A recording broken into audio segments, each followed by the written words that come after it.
Hello, everybody, and welcome to the Tracy Show. Today, of course, is Tuesday, November the 15th. I'm just hanging out here waiting for my guest, so I decided to come in a minute early.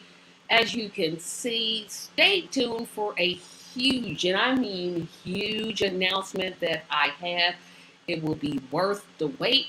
Of course, I am Tracy, and before I get started, I definitely want to invite you to like this video. Please like this video, share this video, and if you have not, please subscribe to this channel. I am still at 90 subscribers. I just literally have 10 to go. I am still trying to figure out, is my guest coming? I hope so, because I have a lot of questions. So I'm looking at my phone.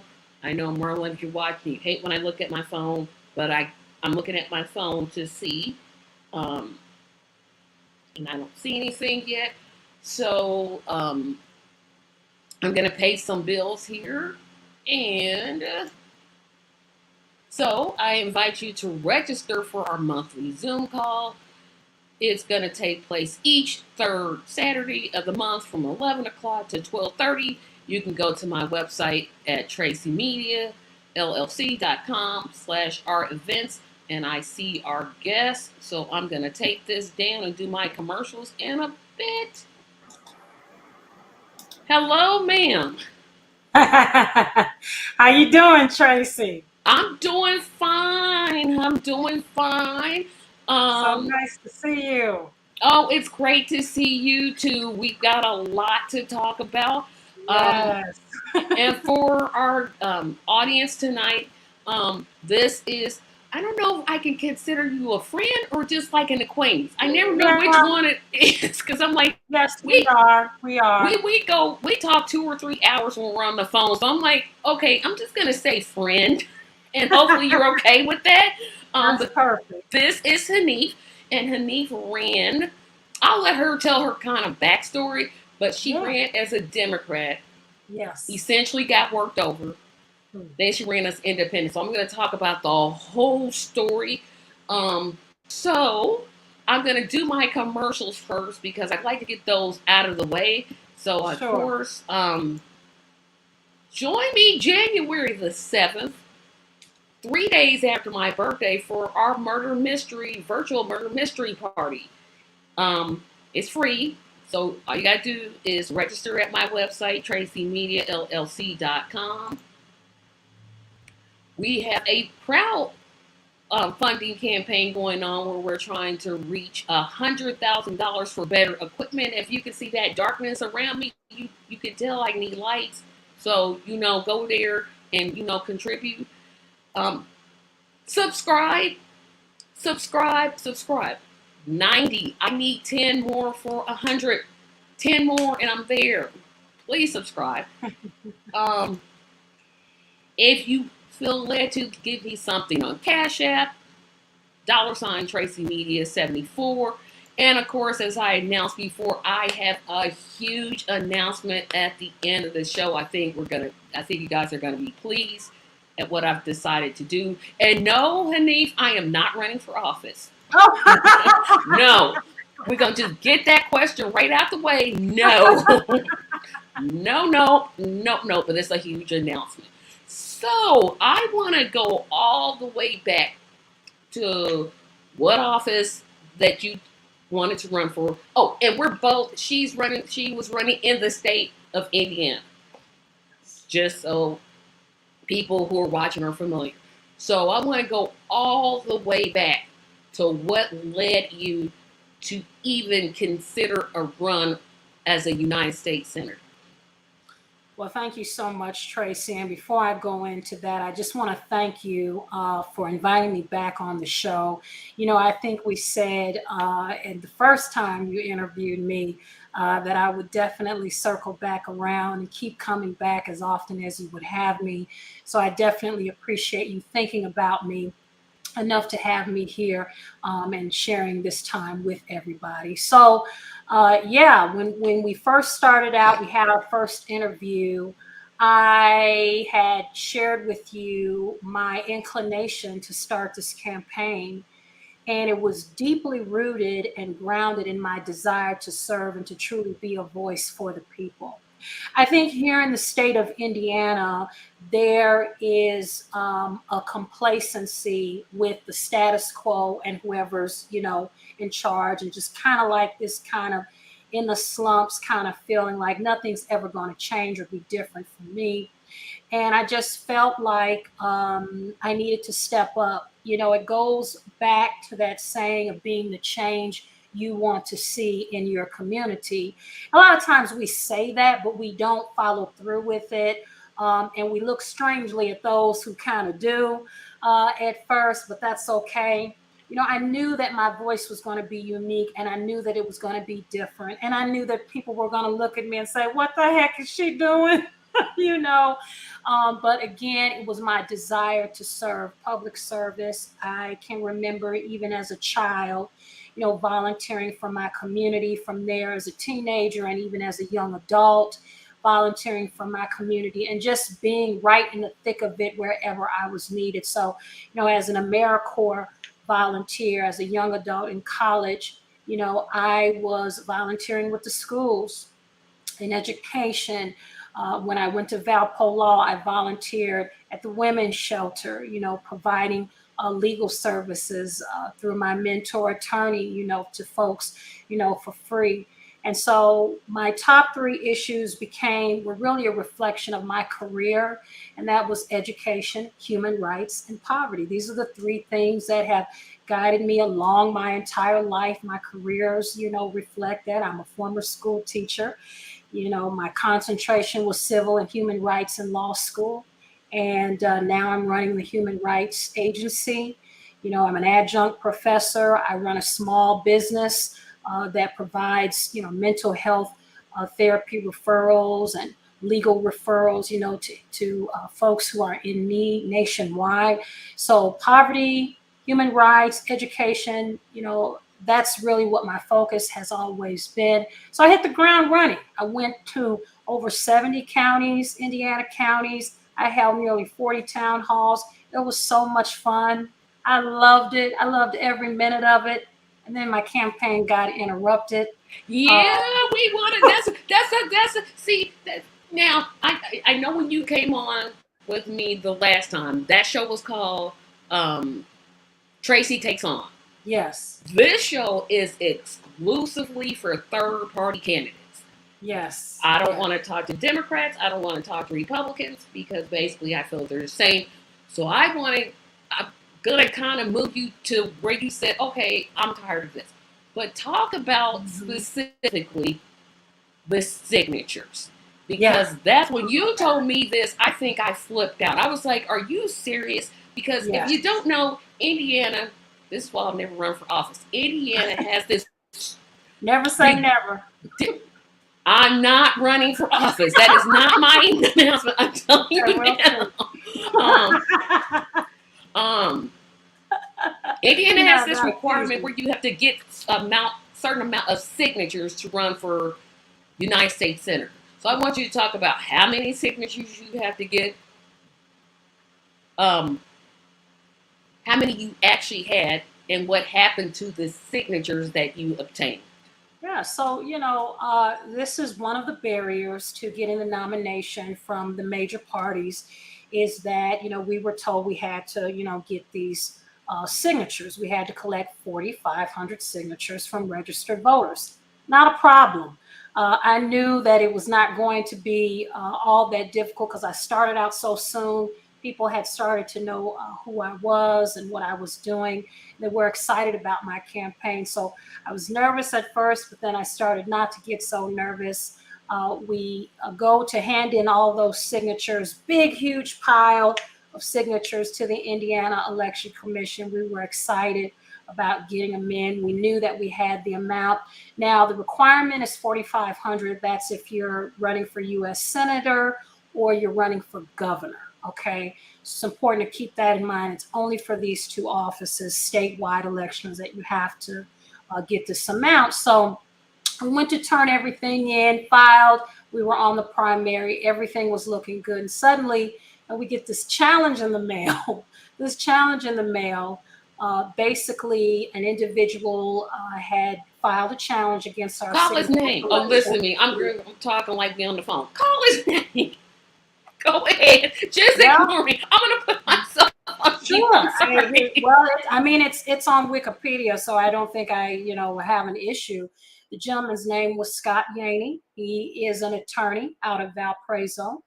And we discovered through investigation that he was a friend of Mr. McDermott, who was the nominee in this election, the Democratic nominee. And what's important for folks who are listening to understand right now is that if no challenger comes to challenge your signature collection, you are fine.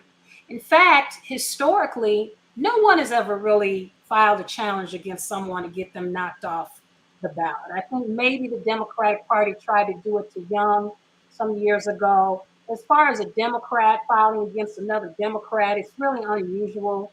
And in the hearing, the gentleman stated that he was doing it because he was supporting, McDermott. And my initial thought was, you think this is going to help him?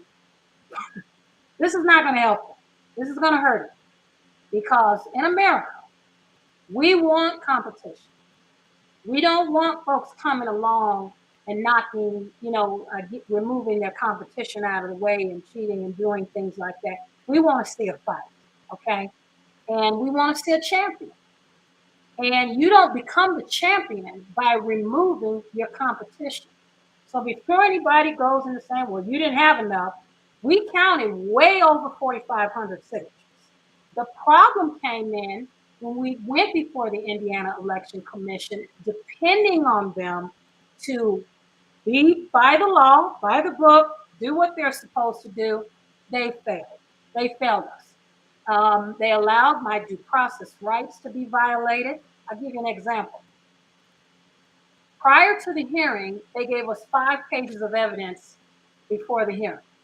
After we got to the hearing, they gave us 243 pages. Now, just imagine someone, part of your due process rights is to have the evidence against you so that you can prepare a response, right? You can prepare an answer in court. This is how it usually goes, okay? Just basics of American society and due process. You only get 5 pages. After you get to the court or whatever, the hearing, whatever it is, they give you all these pages and they say, respond to this now. And I said, wait a minute, pull the brakes. I haven't had a chance to look at this. You know what they said to me? This is the commission I'm talking about now. They said, well, we haven't had a chance to look at it either. But you're still going to ask me questions about it? The hearing should have been stopped at that moment. At the moment that I let them know I hadn't had an opportunity to view that evidence, they should have said, all right, we're going to set this aside for now. Give Ms. Khaaliq the opportunity to look at the evidence and prepare a response. I didn't even know what district that my signatures were being challenged.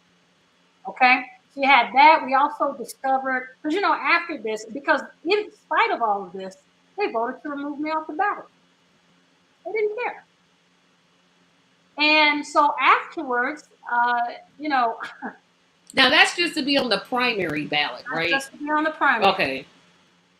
Now, this is at the point where Hoosiers get to know me, and they get to know me very well, okay? Number one, I don't ever give up.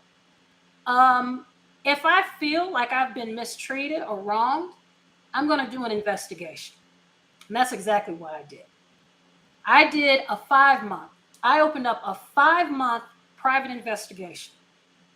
And we discovered not only was the gentleman friends with McDermott, but we also discovered that a member of the Indiana Election Commission had been paying into McDermott's campaign, the Democratic nominee's campaign. Now, if you're a state worker and you're presiding over one of your job is to preside over candidates who may file challenges against one another, what in God's name are you doing putting money into one of their campaigns already? Now, anybody can give to anybody. Can we agree on that? Yes, Anybody absolutely. can give to anybody, you know, as long as you're an American citizen, blase, blase, okay, fine. But the issue is that it's your job to preside over hearings for candidates that may file challenges against one another. You don't think that that's a bit odd? That I have a right to question conflict of interest? Okay, I don't trust you if you're putting money into my opponent's campaign, but yet you're supposed to be the officer over a hearing that I have. No, I don't think so.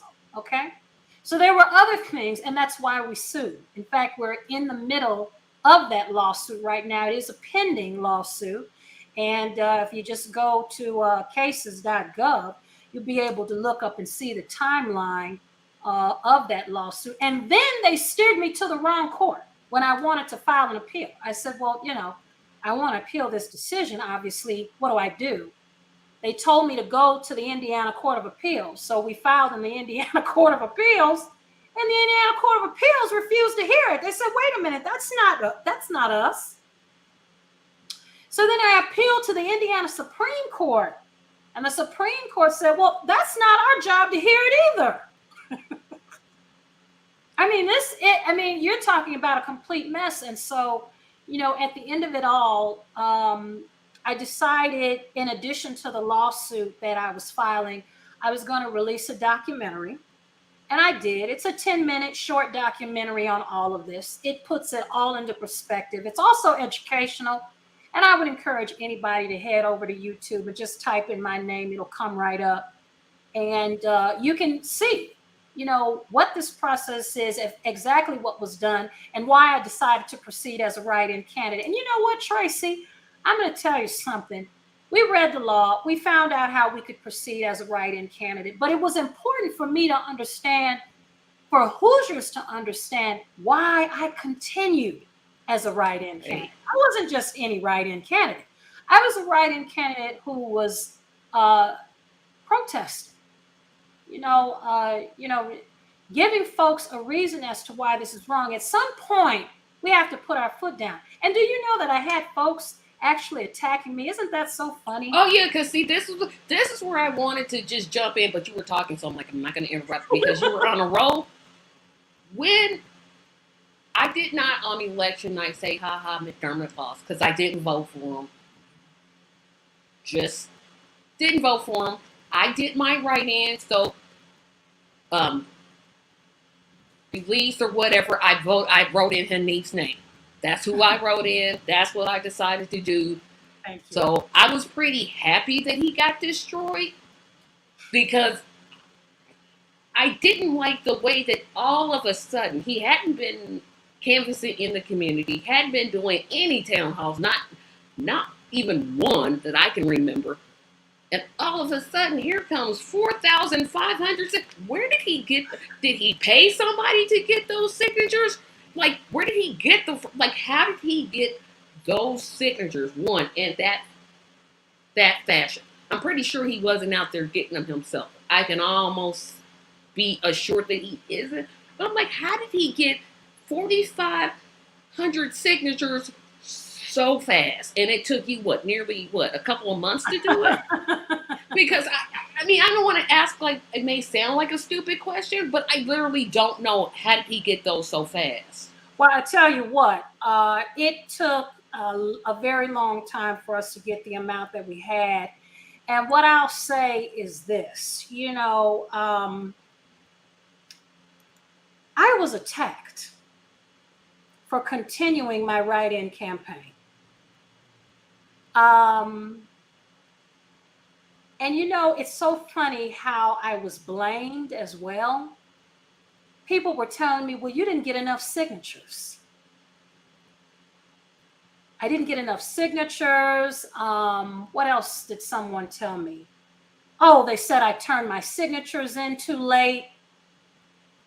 You know, and it really just, what was amazing to me was how nobody watched the documentary. Nobody looked up the court case, because the documentation is all public. There's nothing that I'm hiding from anyone about this, you know. And Mr. McDermott never even called me or Valerie McCray to say, could could we somehow make it past this moment and you assist me with my campaign? I really could use your support. Usually that's what happens. You're running that primary together. Whoever makes it out of that, yeah, you support the nominee. Always support the other nominee. Yeah. That didn't happen here. And nobody asked why. Everyone just said, well, that's their fault. Yeah, you actually did get to my next question. You rolled right into my next question. I'm like, did he even reach out? And to me, no, he did not. That's where it's, from used to be Democrat to now looking at it from the outside. It just, Indiana is messed up. I have always contended, why not just have everybody pay a fee? Yes. You can slide fee scale, whatever you want to do. Just pay a fee, you're on the ballot. That's it. I mean, it's a lot simpler. I know I'm saying the most obvious things, but it's a lot simpler. And I'm like, well, okay, why is it that you have to get 4,500? If you in your campaign. It's really not a lot, though. It really isn't. And I'll say that because in some states, it's more percentage. And I want to say this too, Tracy. You want to be careful about saying you got to pay because, you got some great candidates out there who no matter what amount you give, they may not be able to pay. And they may be the best candidate. Oh, I'm not talking about exorbitant. I'm talking about, $20, $25. Boom, you on the ballot. You really think that you're only going to have to pay $25? I'm suggesting it. I'm not saying make it. I'm thinking that's one way of making it even for everybody that's running for Senate. This is just me thinking out loud. You can tell me why I'm wrong. Let me say this, okay? I think that if you want to run for U.S. Senate, you need to meet the requirements of our federal government and of the Constitution. That's what I'm going to say. And those are some very, very simple rules. I also want to make this point. The Indiana Democratic Party, the chairs, they were very helpful to me in the beginning. They were very helpful. All those places, remember I said 70 counties that I went to? I wouldn't have had anywhere to go had I not been invited. So they did their part and they tried. It was when this gentleman filed a challenge against me, both me and Valerie, because remember, it was supposed to be three of us. There were supposed to be three Democratic nominees. Let me tell you something. The day that we go against democracy and we are using voter suppression, in this case, candidate suppression, because that's what this was. This was candidate suppression. Voter suppression, candidate suppression. These are the things that mess up democracy in this country. Now, we just had a midterm democracy wave. Americans are saying that they want democracy to continue. They don't want chaos. They don't want instability. They don't want January 6th. They want democracy. Democracy means candidates, qualified candidates. It means going through with your fellow opponent, coming out, and then supporting them in the way that they need to be supported. That couldn't happen this year. There was no way that I'm going to support someone whose friend did that to me. Absolutely not. Out of the question. Now, here's the question. And Anna, hello, Anna. I forgot to play your other one. Do you, I don't even know how to phrase this question. Yeah, I do. Do you believe, because I'm going to try to put a spin on it, but I only know how to do it how I know how to do it. Do you think that gentleman acted on his own, or was he encouraged to file that dispute? There is an article that was released by the Associated Press, wherein Kevin Smith, McDermott's campaign advisor, and you can look this up online, states very plainly that it would be a benefit to remove McDermott's primary opponents. And he also says that he is going to look very closely at our signatures. And then all of a sudden, here comes the challenger. And then McDermott was actually on a news station, which has been scrubbed from the internet at this point, where he stated explicitly that it would benefit him to have both of the other primary opponents removed from his way, because it would clear the path for him to win. A very selfish statement, very selfish. That is not the type of precedent. That is not the type of team playing energy that we want here. We want candidates who are team players. We want to see all candidates run. Someone asked me the other day, did you file the challenge? Because typically, candidates, they don't file challenges directly. They'll use someone. But they asked me, did I file a challenge against someone? I said, absolutely not. And for you to ask me that question, you must not know me very well yet. Because you would know what type of person I am. I would never file a challenge against anyone, because it goes against my fundamental belief for democracy. Hoosiers don't need anyone to stand in the way of their process of selection. They will eliminate who they want eliminated from the race. Exactly. Okay? Exactly. Now Anna has a question. Now we're going to get at some issues. Hey, Anna. She wants to know: do you support ranked choice voting? Absolutely. Oh, good. Absolutely. You gave the right answer. I mean, I'm sorry. See, absolutely. I'm sorry, audience. I'm just like, I'm just talking to Haneefah. Blah blah blah blah. I gotta keep it. I'm trying to keep it professional. I'm gonna try my best because it's really hard for me to do this. It's all right. It's all right. No, I definitely believe in ranked choice voting. I was asked a couple months ago about that, and someone reached out to me from an organization and really kind of talked with me about it. And I love it. I love it. I think that in this race, you wouldn't have seen me dropped out so quickly, or I guess eliminated so quickly, because folks would have had an opportunity to rank choice voting. And I would encourage anyone watching to head over again to YouTube, pull up ranked choice voting. I can try to explain it. It's just going to end up probably confusing you. So I would really advise you, there's some quick 2-minute, 3-minute clips about what it is. It just means that everybody gets a chance to be selected, and it's not so easy, to eliminate one candidate over another. And I believe in it. Do I think that this country is going to adopt it? I think that there are some states that already have. And I would like to see Indiana do that. And so, yes, I'm in full agreement and I love it. And like I said, things wouldn't have turned out this way had we had ranked choice voting. I'm like, what state we live in. Like, you know what state we live in. I always call Indiana is the Texas, North Texas. Whatever Texas does, Indiana's got to take it one step above whatever Texas is doing. But I did want to start talking about a little bit. We got another question coming in. Let's see.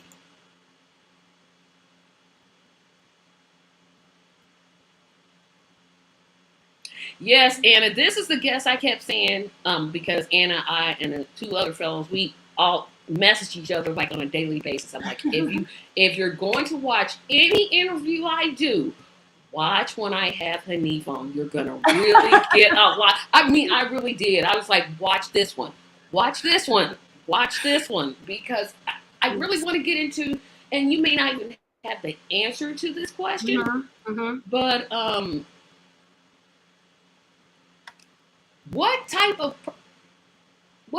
person who runs for office and says, I just wanted to be me in the race. I should be the nominee. that kind of sounds like another person who I'm not going to call any names, Hillary Clinton. But see, I didn't say that. I didn't. Nobody heard me say that. But what type of person says, you know what? I should be the only person. It's like that campaign is taking away choices. It's like they're taking. It's not like they are taking away choices from people and literally speaking against the democracy, which in one of his ads that I turned off of, he's so wanting to defend. It doesn't make my mind isn't computing it. It's selfish, Tracy. What kind of Thank person you. does that? What kind of person does that? A selfish person. A selfish person does that. And let me tell you, it goes against democracy. It's unpatriotic. It's un-American. And it is something that I promise to Hoosiers and the American people I will never do. Because like I said, you know, nobody tells Nike, like some of them were telling me, oh, you need to back McDermott, you need to endorse him or what have you. Nobody tells Nike to merge with Adidas and Reebok. Nobody tells Burger King to become Wendy's or McDonald's. You know, they never say that to them. So why would they say that to me?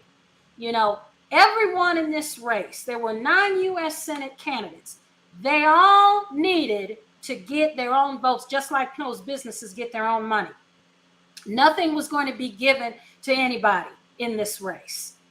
And so I am extremely sad that things played out like this. They didn't have to. I'm extremely sad that we lost. I'm extremely sad that we lost in the way that we lost. They're saying that this U.S. Senate race for Indiana was one of the worst in decades, as far as money, as far as financial support, as far as votes. Not even 800,000 votes came in for the Democratic nominee. What a travesty. That means that a lot of Democrats didn't even vote. They decided they weren't even going to go to the polls. Now, as a third-party candidate, I'm not running for office. I became one. No, I'm talking about me. I was about to say, as a third-party supporter, that makes me happy. Why? Because to me, my criticism of the Indiana Democratic Party, in which I'm going to lead this to a question, has always been they never tried. Like, if you're going to take the time to run a candidate for office, you need to be in about 5 counties. Really, technically speaking, all 92, but there's 5 counties you best hit. Lake, St. Joseph, Vanderburgh, maybe Monroe. And if you don't hit Marion County, you just sit at home. Don't come out the don't do any. If you can't hit those 5 counties,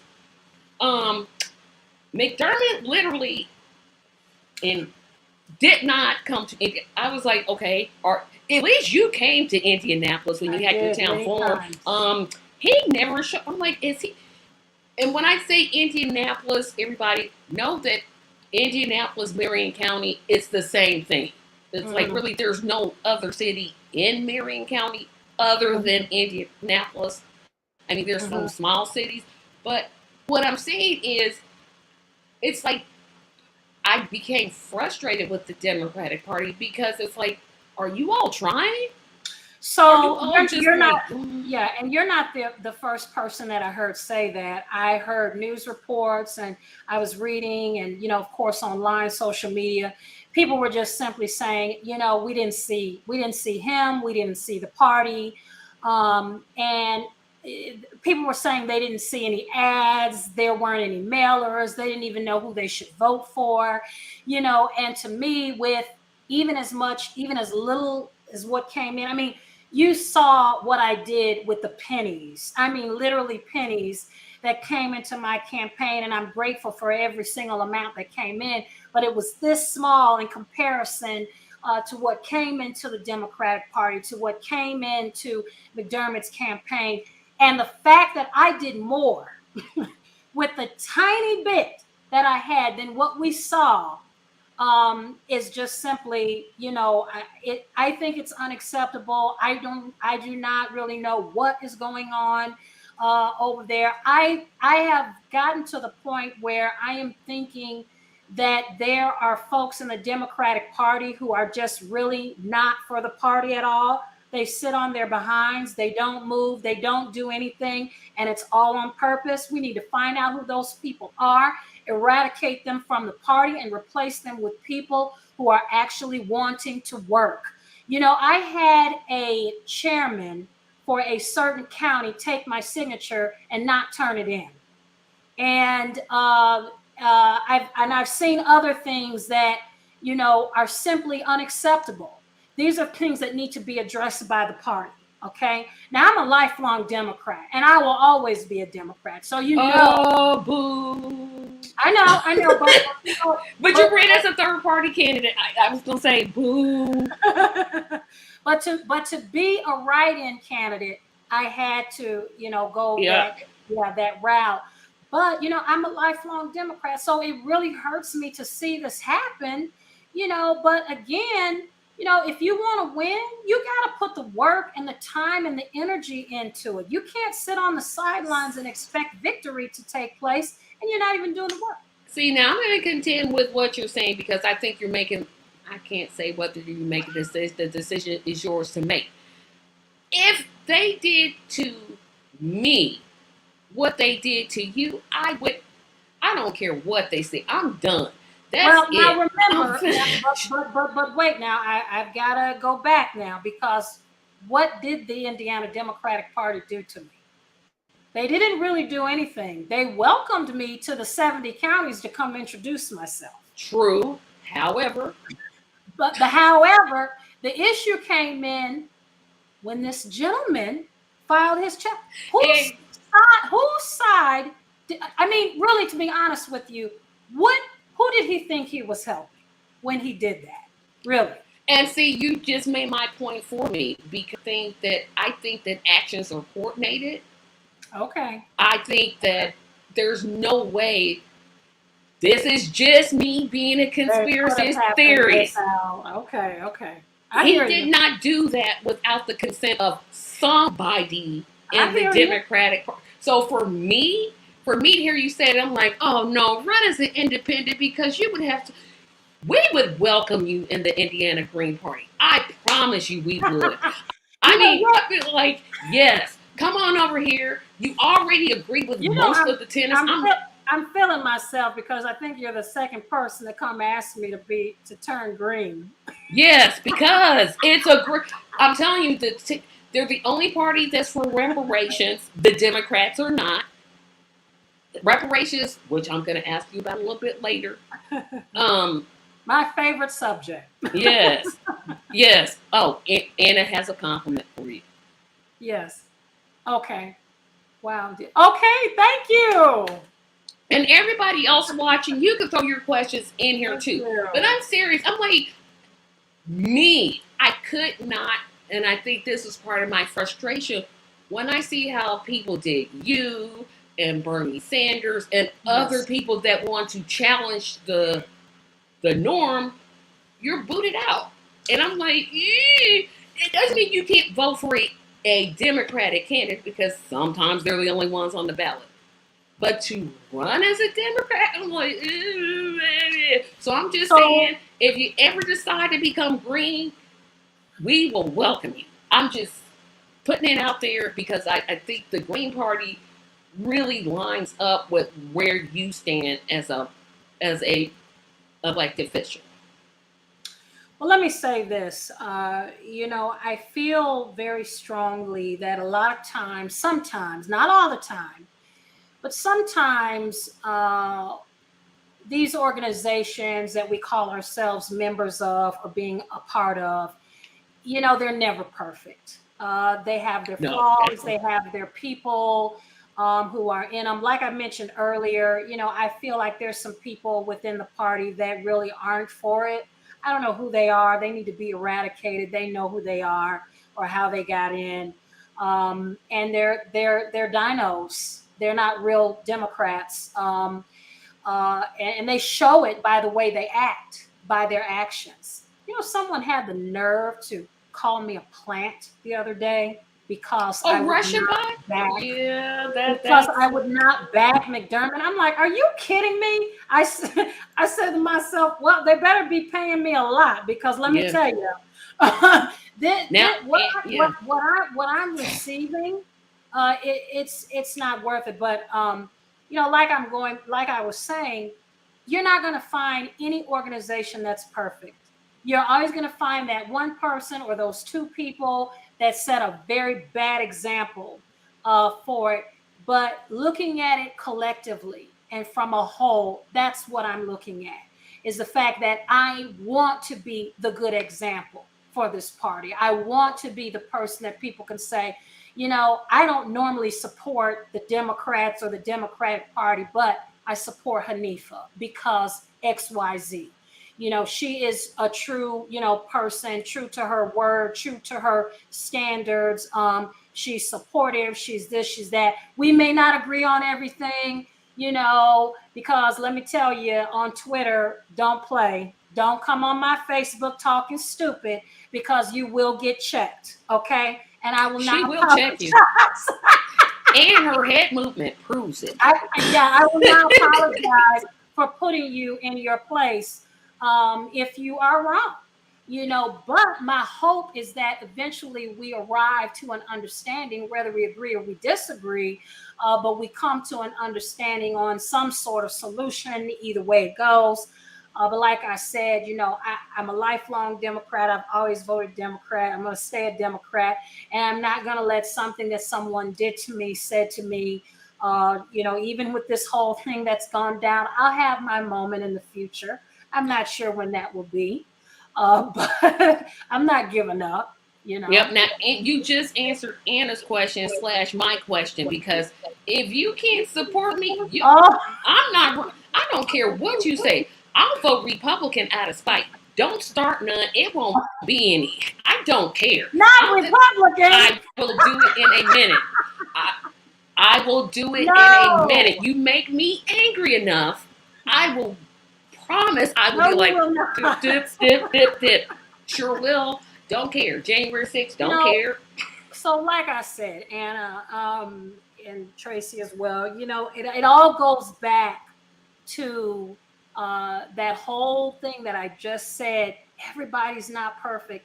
Even in your own organization or party, you're going to go head to head with somebody that you're not going to like. They're going to do something that you don't like. Are you going to project your feeling on the whole entire group because of a few, like they say, a few bad apples? I mean, we know that there's bad apples everywhere. Come on. They didn't support you. That's all I'm saying. They did. Well, it depends on what you mean by support, though, because again, in the beginning, they did pre-primary, but I would not have had anywhere to go unless I was invited. Now it was the 7th, 2 points I want to make. One, they could have just invited you, like, we better invite her so she doesn't come back and say they didn't invite you. That's one. That's one. I just seriously, these are things to think about. These are not questions. These are just statements that Tracy is making. And 2, they didn't support you. I think that you are obviously a talented technician. You know what I think? I think I was supported as long as I could have been supported. Yes, and I'm like, if they do that to you, well, first of all, if I was dumb enough to run for office, I'm not running as a Democrat. No, not going to happen. Not ever, not now, not no. Oh, honey, you are tough. But that's me, because I feel, and we'll get to some of these issues, is both parties dropped the ball to me. And one of those issues, and I've asked, let's see, you're my 3rd African-American candidate that just has ran independent. Now the other 2, one was a libertarian. I did it, but only because you only did it for the only way to be on the ballot, right? Understand. But you did run as an independent, and I feel like the 2 parties, they're literally one side of the dollar, looks one way, but if you flip it over, it's going to look another way, but it's the same dollar, if that makes any sense. I'm like, I always feel like they're the same. Yeah. And they take money from the same dark money people. I'm like, okay, you're not different to me. Yeah. Which is why I started this show. Here comes my questions on the issues. Now, I know one issue I'm going to name. We're going to go back and forth on it. So I'm like, nope, you're wrong about this one, honey. But I will start off with the easy. Reparations. Are you for reparations or against reparations? I am 110% for reparations. Okay, so if you had said against, I probably would have ended the interview. I probably don't, but I know she's for reparations, so I'm like, she knows. I would have been like, well, see, that's what happened. Okay. Yes. And I'm specifically, because another thing that irritates me about reparations, I'm talking specifically for Black Americans. I'm not talking about indigenous, Latinos. I'm only talking about for Black Americans. Well, I like you. I'm sorry. I thank you for the question. And I can tell you right now, as I'm flipping to some points that I want to make on reparations, and I'm 110% for it. And that is simply because it is simply a repairing. You know, I was talking to someone the other day about, what will it take to get to move on from this racism and prejudice that we find ourselves still in this country. We're going to have to start with payment. Okay. And that is what reparations is. It's simply a repairing, of a wrong. You're talking about egregious acts. You're talking about slavery. You're talking about Jim Crow era. You're talking about being shut out of the financial systems and processes of this country. We must have reparations. Okay.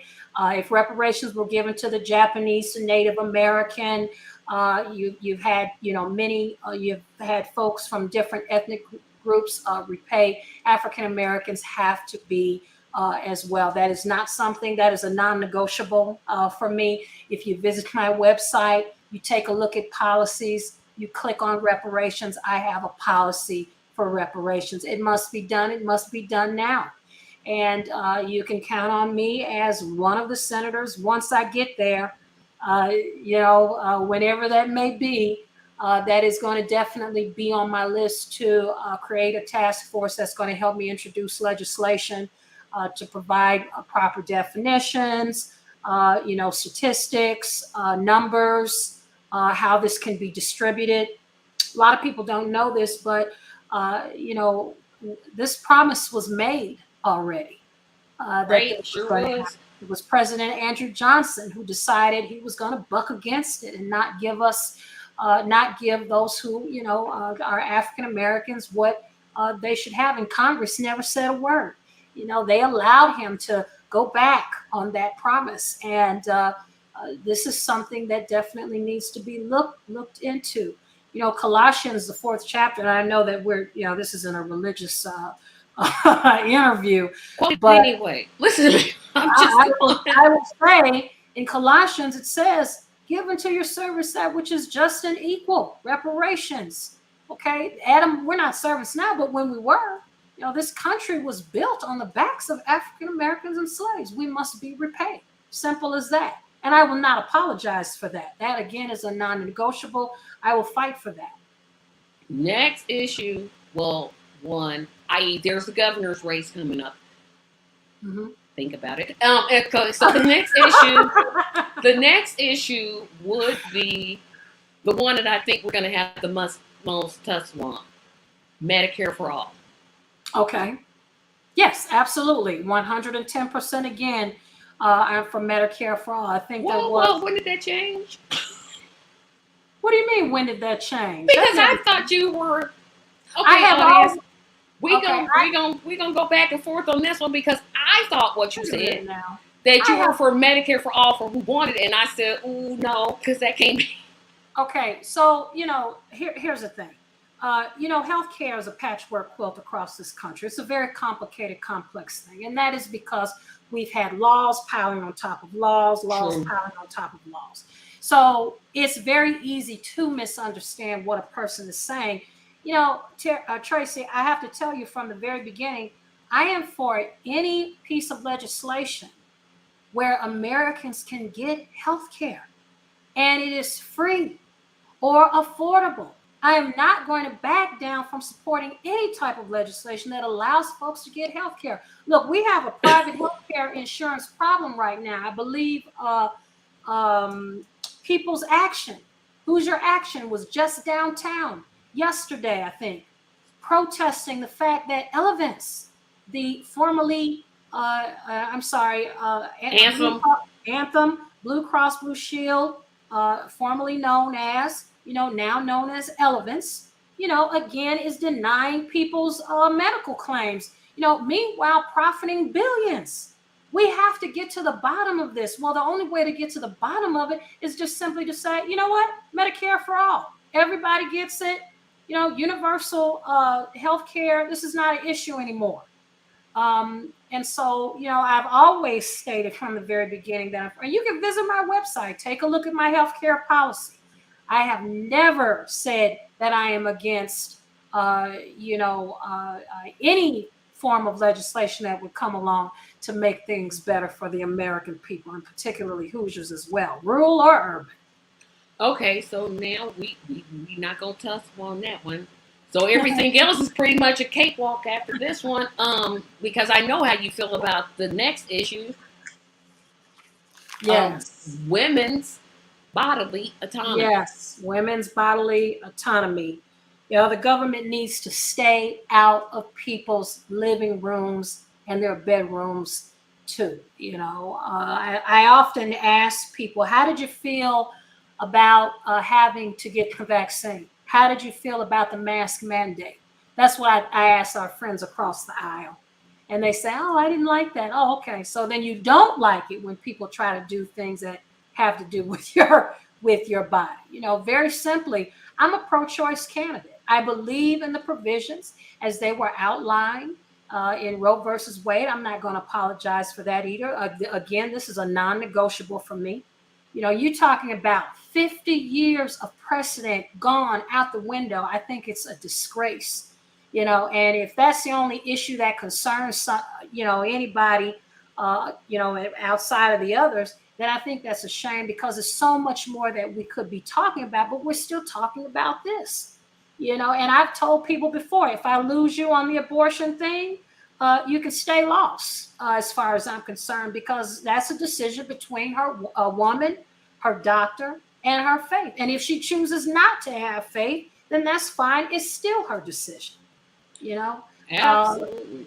Yeah. So I'm not gonna. and I don't think that I'm a woman of faith. I don't think that I'm compromising my faith just because I believe the government shouldn't be in my personal space and making decisions for me. And if and while we're on the subject of it, if we don't want the government to pay for a woman's abortion, then we should get the government out of paying for penile erectile dysfunction, because they pay for that. Boy, you about took the words out of my mouth. They pay for that. So why do we pay for a man's procedure and not a woman's? We have to ask ourselves these questions. We don't want to ask these questions. Yep. So, boy, I want to ask so many more questions. Okay, so now I'm going to switch away from the issues. When you now that the campaign is over and McDermott lost, I'm sorry, I'm petty. I'm super petty. I'm trying not to be petty, but it rises up, like, especially when I see somebody like you who, unlike me, is dedicated to the advancement of the Democratic Party. Personally, I wish it go away, but it's not going anywhere anytime soon. But that's just my opinion. I love you. Right back at you. But when you were running and you said, I'm a write-in candidate. Now I'm looking at the way your name is spelled. Now, this is just You mean between it wasn't easy? No, I kept saying when I was in the booth, I was like, is it PH or is it a P in there? I had to literally get my phone and be like, okay. Do you want to hear something funny? I'm gonna be honest with you now. Even when I was in there, and I'm being real with you now, okay? I'm being very real. When I went in there, I'm like, are they kidding? Oh, now Marlon. I'm typing my own name in, and I'm like, are y'all serious right now? I'm over there like HAN. I'm like, y'all don't want anybody to do this, do you? You just And the way they had those little blocks, I'm like, is it a P in there? Nah, I'm gonna get this right. Hello, Marlon. Hello, Marlon. Hello, Marlon. It was such a headache. But I was like, I don't want to ask her that question because I'm gonna offend her. But I was like, I knew I wasn't gonna vote for McDermott. Yeah. I knew if Teddy is not. I think everybody seriously who wrote my name was like, okay, like this is. But the good thing, we wrote it in. That's the good thing. I know, and the good thing too, and this is what I was happy about too, is that in the future, when or if my name is actually on the ballot, people when you're running for governor, they wrote it. When you run for governor, this is how she spells her name. I'm throwing it out there. If you're gonna try to get me to run for office, I'm gonna throw it right back at you because I'm like, I have several problems. Number one, I just say what I think. I'm like, you know what? This is what I think. I don't care. You don't like it. That's why I come on here. I come on here for that reason. I feel like this is one space online that I can kind of relax and just talk. It's not many interviewers that I feel like that with. I'm not a professional. This is where you're supposed to say, but boy, you sure are. You're so professional. You don't have to be. But sometimes the most authentic interview is, it's like this. This is what people want to see. How you think TikTok is getting all this success? It's not major players on TikTok getting all the attention. It's people like you and me. We're just making content and putting it out there. And the folks who are up there are getting mad because we're getting more views than they're getting. See how that works? Yep. But I wanted you to talk about, and this is just independent, not when you were running as a Democrat. What one lesson did you learn when running as a candidate? Because I know you campaign, because I know you well enough to know you're not going to just sit around and just like get volunteers to do it. You're going to actually be doing that door knocking and canvassing. What did you learn by just talking to people in Indiana, especially in the rural areas like the Martinsville, and I can't name no other town that's small. All of those small cities, small like rural places that obviously I can't name right now. Yeah. Well, I'll be honest with you. The assumption is that she's Black, she's female. What luck is she going to have in Indiana? And particularly in the southern part of the state. Do you know that the most invitations I got came from the southern part of the state? And I was even invited to an ice cream social by a group of farmers. I had the best time with them. So the thing that I learned was that we have to start giving people the benefit of the doubt, that they will be so happy to see a difference, so happy to see someone who may not look like them, or may not talk like them, or may not be from their area.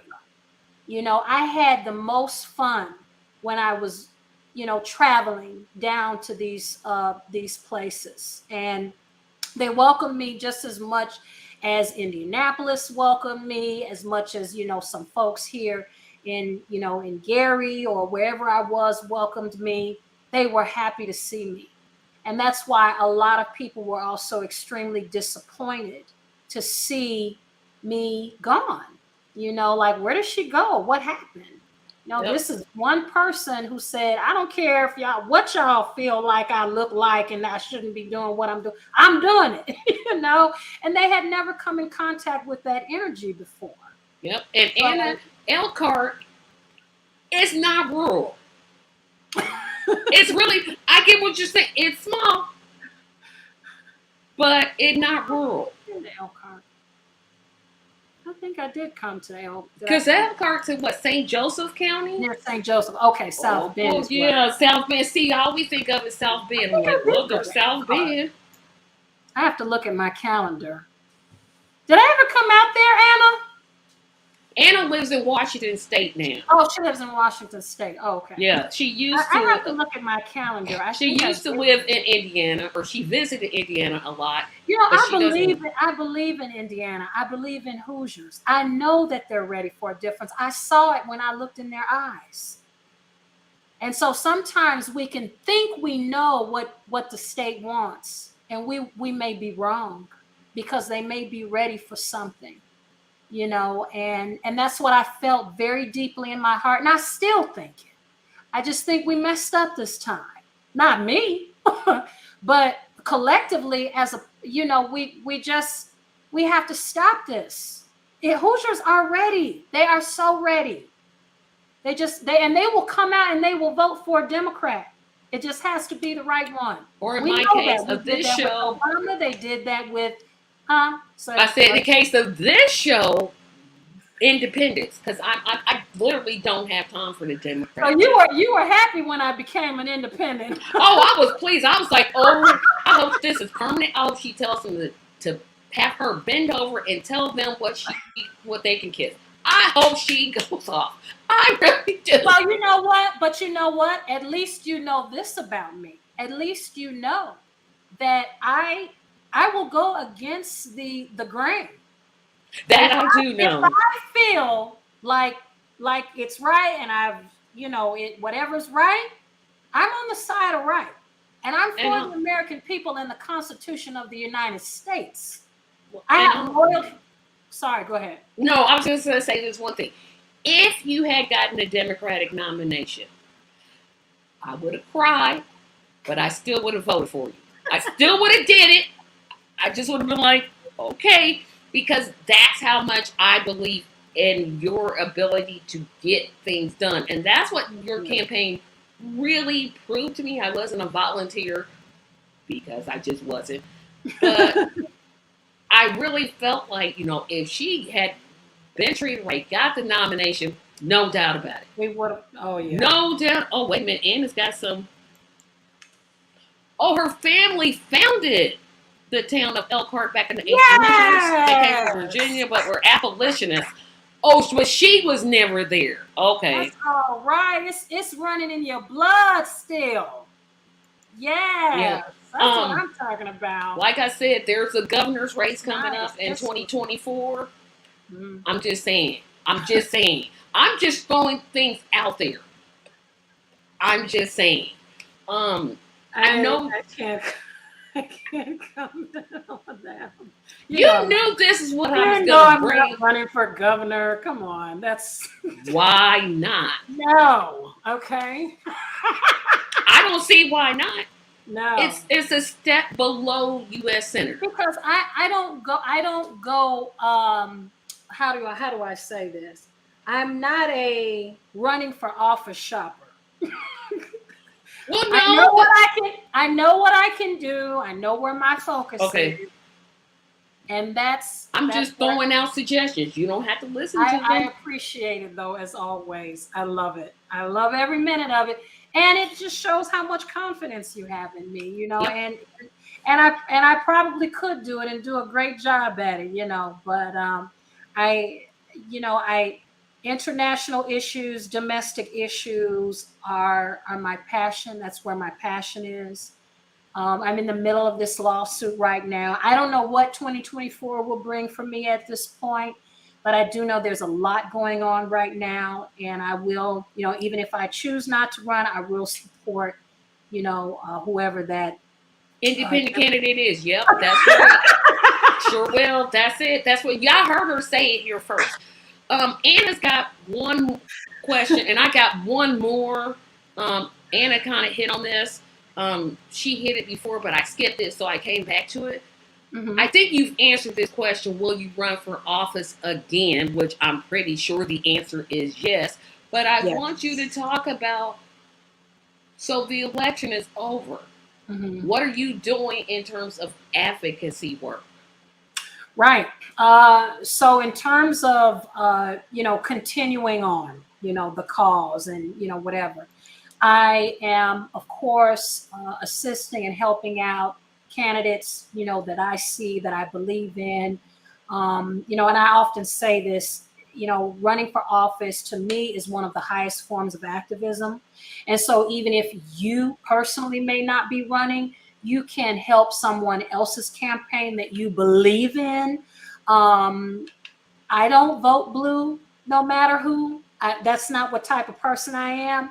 But if I look at you as a person and I feel that you have policies, you have passion, and I have really high standards for myself.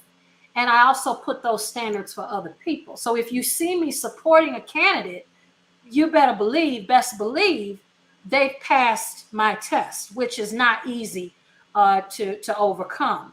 So even if I'm not running, I'm definitely going to continue working with other candidates, trying to put their name out there, whether it be through social media or making phone calls for them or doing some of this, because we need more women. We need more women running for office. That we need more people of color running for office. We need more people with a mind. And I would say whether you're white or black, we need more people with a mind for diversity. So, I grew up in an interracial home. My stepdad was white. My mom was black. This man was, my stepdad was he was very, awakened to what was going on around him. And, so I'm of the persuasion it really does, as long as what's on the inside of you matches with what's going on in this time period, and you can get with it. It doesn't matter if you're man, male, female, white, black, whatever. Let's go. Let's do this together, because we really do need all the help that we can get from all sides, of the aisle, people with all backgrounds, working together. Now, my next question is, do you want to stay for my huge announcement that I promised at the beginning of the show, or are you good to just go? I'm going to stay. I want to stick around and see what it is. Okay, so before I give this huge announcement, tell us where we can find you in terms of your website, and are you still accepting contributions? So I am no longer accepting contributions. That's been suspended, okay? But you can tune in to my social media. I'm always active. I go live often, just to talk about various things that are going on. I have encouraged my followers to stick around.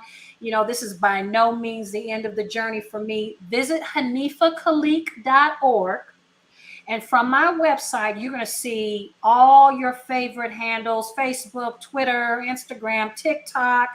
Yes, I'm on TikTok, even, all the social media platforms. Check me out, follow me, keep up with me. If I ask a question, respond. If I say something you don't like, respond. We have conversations, we laugh, we talk, we cry, we whatever.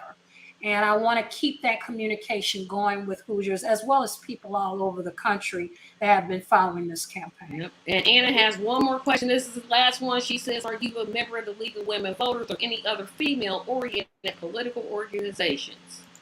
I'm a member of NAACP, and as far as their women events, I do participate in those. But I tell you what, Anna, I'm definitely interested in expanding my list and doing more stuff and being more involved, especially if I decide not to run for 2024. So I will definitely be looking at, like the information you just, your question. I think I'll probably definitely look into that organization, League of Women Voters, and some more, just to see where I can volunteer my time as well. Thank you so much. I know for the audience, it's like, oh, she's just going to be all casual. But like I said, I don't know if Haneefah considers me her friend, but I consider her mine. I definitely have a huge announcement. I have been pondering this.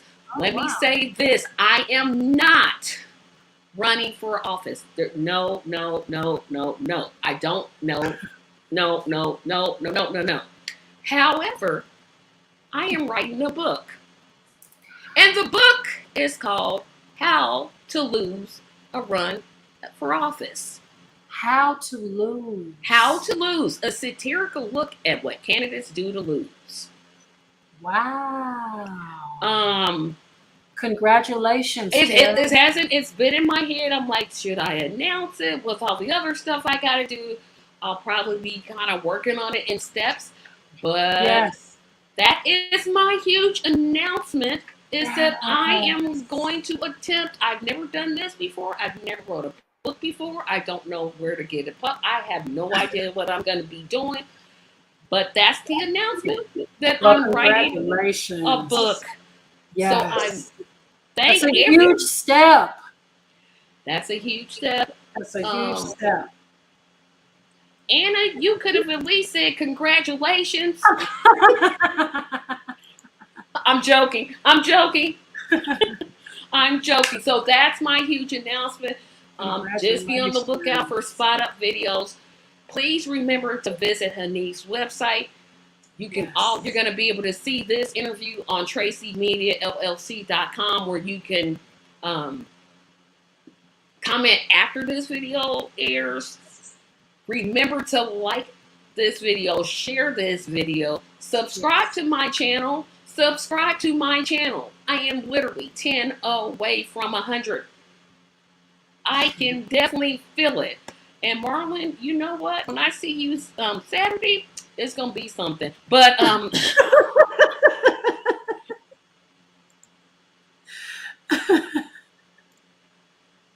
thank you, Anna. But thank you so much, Haneefah. Thank you. Welcome. You got my phone number, so you can text me anytime. Absolutely. But you're so super busy. I'm like, I'm not gonna call her just yet. I'll just let her. But I got your number. You got mine. I still say Indiana Green Party. That's where you should be. We would appreciate your talents. Tracy. I'm serious. I'm being very serious. But I will see you when I see you. Everybody, thank you for so much. I thought this interview was going to go a little long, and it did. And I appreciate everybody that stayed for the full thing. Have a great evening. Thank you all. Thanks, Tracy. See you.